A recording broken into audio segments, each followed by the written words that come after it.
We rely on history books to tell us about the past, but there's a lot about history that we don't know. Many people and events are forgotten simply because those in charge want them to be. One such person that history tried to forget is Florence Brooks Whitehouse. Whitehouse was one of the most prominent Maine activists during the women's suffrage movement. Unfortunately, she was written out of suffrage history thanks to the conservative views of Mainers in charge at the time. Local activist Ann Gass is Whitehouse's great-granddaughter. She has made it her goal to get Whitehouse the recognition she feels she deserves. My name is Ann Gass, and I'm the author of a book about my great-grandmother, who was a suffrage leader in Maine 100 years ago. That book is called Voting Down the Rose, Florence Brooks Whitehouse and Maine's Fight for Women's Suffrage. Florence Whitehouse was born on October 29, 1869. She attended school in Augusta, then spent her time studying music and art in Boston, as well as traveling abroad. She settled down in Maine in 1894, where she married her husband and had 3 sons. Whitehouse did not become active in the women's suffrage scene until 1914, when she realized that women and children's lives could become better if women had the right to vote. Gass had to do a lot of digging to find information about her great-grandmother. I knew very little about her. She was my mom's grandmother. And I really hadn't, my family had kind of forgotten her. They didn't know very much at all about her suffrage activity. They knew she had been a suffragist, and that was about it. The women's suffrage movement in the United States officially began in 1848 at a convention for women's rights in Seneca Falls, New York. But historian Linda Radke says it wouldn't have been possible without the abolition movement. I think the big point was in the 1840s, the Seneca Falls Convention, 1848. And that was a great connection between 3 important suffragists. Where these women met was the abolition movement earlier on. They were against slavery and they spoke out against it. So that's where the women's suffrage movement kind of were catalyzed for being able to do activism. Activists then worked to inform Americans about the validity of women's right to vote for over 70 years. The national suffrage movement consisted of 2 main groups. The first and more moderate of the 2 was the National American Women's Suffrage Association, led by activist Carrie Chapman Catt. The second and more radical of the organizations was the National Woman's Party, led by activist Alice Paul. Some men also played a positive role in the fight for women's right to vote. Some of them were very lucky because they had husbands and families who were supportive of their work. Because it's true that without male allies, we would have never had the vote because we didn't have the vote. So men had to vote us in. Whitehouse's husband, Robert Treat Whitehouse, was an important ally to his wife. He was very supportive of suffrage and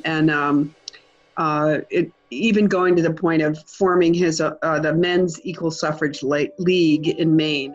Whitehouse joined the Maine Women's Suffrage Association in 1914 and quickly became one of Maine's leading organizers during the women's suffrage movement. Whitehouse formed a Maine branch of the Radical Congressional Union, later known as the National Woman's Party, and publicly defended their radical actions, such as picketing President Wilson. This caused disapproval from many of her more conservative colleagues. What I really came to realize was that she had been written out of suffrage history because the people who wrote the history, Maine's history at the time, were much more conservative than she was and thought that she was too radical. Many suffragists faced social isolation from those who did not agree with their cause. She was part of a social class and a community where, she would meet people at church or, walking down the street, and they were very disapproving of her support of the suffrage pickets and very critical of her. And it must have been really hard and lonely for her because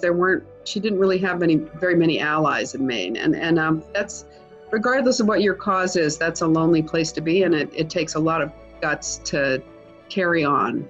Whitehouse's fight for women's rights was not in vain. The 19th Amendment to the United States Constitution was passed in June 1919. Maine legislature convened on November 4, 1919 to ratify the amendment, while anti-suffragists attempted to defeat it. Whitehouse and Alice Paul fought them off, and the amendment passed the House by only 4 votes. The passing of the 19th Amendment was a huge success for women's rights activists across the country. It was amazing because it released something like 17.5 million women to vote. And I think of that, maybe 10 million voted that first election.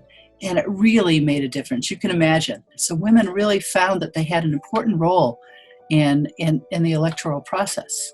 After her victory, Whitehouse went on to continue her work with the National Woman's Party and spent the last years of her life working for several peace organizations. Whitehouse passed away on January 23, 1945, after living a life full of positive social change. It was Gass's discovery of her great-grandmother's activism that awakened something within her she hadn't realized before. I like so many people, really took for granted the rights that I have as a woman that were only realized as a result of all the tremendous hard work that people like my great-grandmother and women before and after her had done. And so over the course of my research, I realized more and more just how fragile those rights are and how many of them have been won as a result of statutes and legal cases.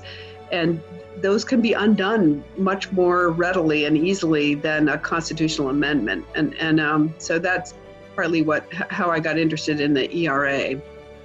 Gass hopes that her book will ensure her great-grandmother's legacy will never be forgotten again as she herself continues to fight for women's rights.